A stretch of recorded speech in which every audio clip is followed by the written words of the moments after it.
Okay, my name is Dan Maxson, and I'm the operations director here at Siloam, which means that I have oversight of the Building Futures and the MOST programs, as well as 8 other programs. Okay, well, Siloam Mission was 25 years old this year. Started off just as a kind of a homeless soup kitchen, providing food, rapidly expanded into providing shelter at night, and then eventually, a couple of years ago, we started a program called Building Futures, which works with a small group of the clients that come here, the patrons that come here, and it's kind of an overall life development program. And an important part of that program is the MOST program, where the individuals actually spend a certain part of each day working on the streets of Winnipeg, mostly in the Downtown BIZ area. In the summertime, it's cleaning up trash that might be blowing around, scraping off old posters.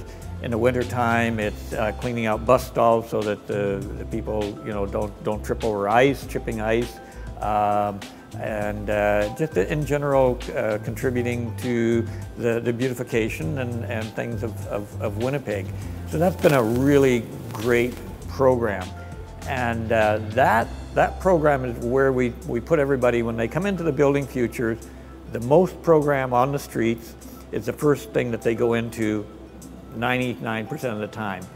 And the reason for that is, A, we want Winnipeggers to know that we also care about what Winnipeg looks like, and we want to contribute back to the city of Winnipeg, or the citizens of Winnipeg. The bulk of our donations come from private individuals that live in Winnipeg and everything else. They're giving to us. So part of it is we want to give back and help keep Winnipeg the beautiful place that it is and can be. So that's part of it. We put our name on the vest where they go out working, so that the people know that not only are they giving to Siloam, but Siloam is giving back through Downtown BIZ and other donors that help.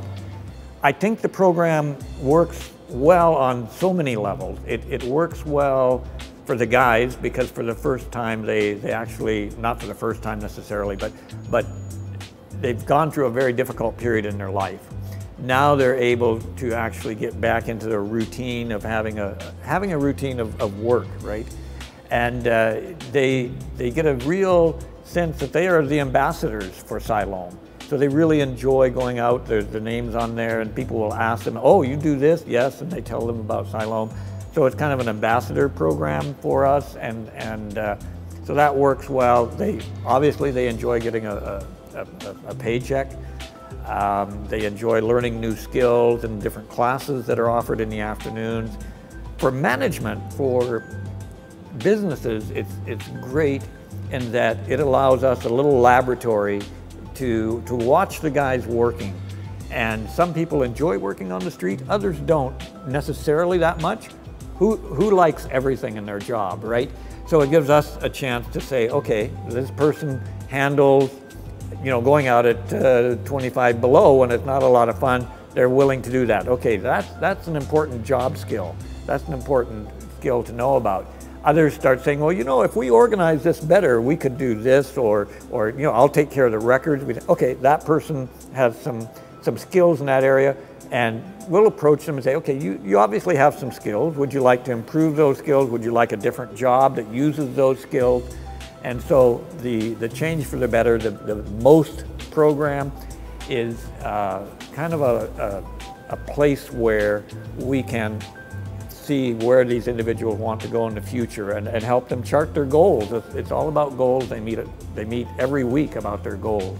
And so those are some of the reasons why I really like the program, and why I think it's so important that the Change for the Better Fund and the Downtown BIZ program, I think we make a great partnership that way.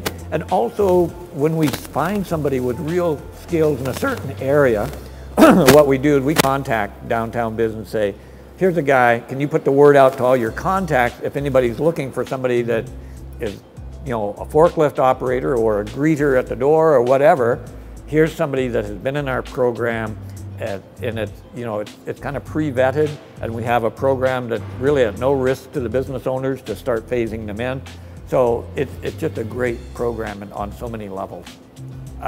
Even this last year, one of the individuals that was on the most team, and then he went into almost a supervisory role here at Siloam for several months, and now he's working for a business out close to the airport, doing well. They love him. They take him out to lunch and say, where did you come from, right? They really appreciate him.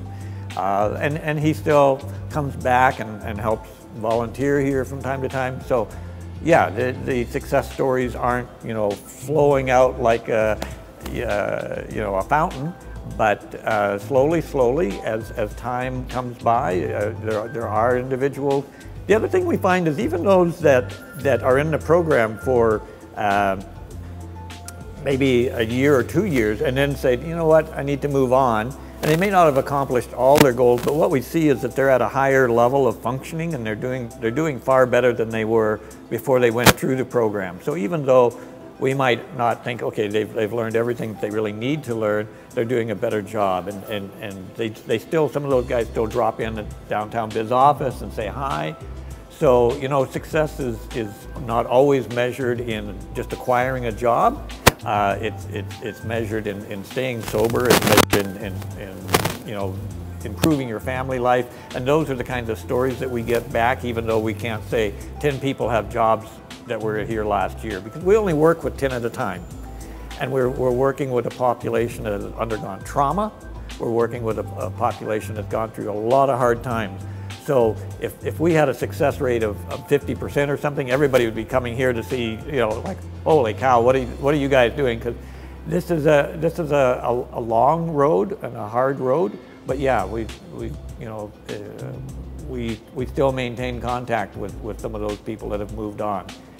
The interesting thing to me is the number of staff, and I think there's probably 4 or 5 staff here that 20 years ago, maybe not even in Winnipeg, but somewhere else, they were at a level of our patrons. They were struggling with addictions. They were struggling with a lot of this stuff. And now they're leaders here in the mission.